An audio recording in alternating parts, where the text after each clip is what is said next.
Ինչ խնդիրներ կարող են առաջանալ նման սխալ կերպ խարտելու հետևանքով։ Նախ եւ առաջ այս ձեր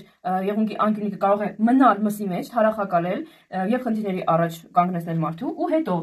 եթե չի մնում ինքը մսի մեջ աճելով առաջ է գալիս, այս կողային բարձիկները ավելի կոպիտ ու չոր են դա, որովհետեւ դա մարդու օրգանիզմի ինքնապաշտպանողական ռեակցիան է։ Արդյունքում կոպտանում է մաշկը, կարծես թե ինքը պաշտպանում է, որ այդ միսը եղունգը չմտնի մսի մեջ, կոպտանում է մաշկը, արդյունքում ունենում ենք ավելի կոշտ կողային բարձիկներ։ Հաջորդը, եթե դուք այստեղ խարտոցով սխալ եք աշխատել, այստեղ դուք վնասում եք նաև փակ զոնան, սա արգելված ու փակ զոնա է։ Դուք այստեղ խարտոցով աշխատելու իրավունք երբեք չունեք։ Խորը տանել խարտոցը եւ աշխատել։ Այս փակ զոնայում եթե դուք խարտոցը մցրեցիք, դուք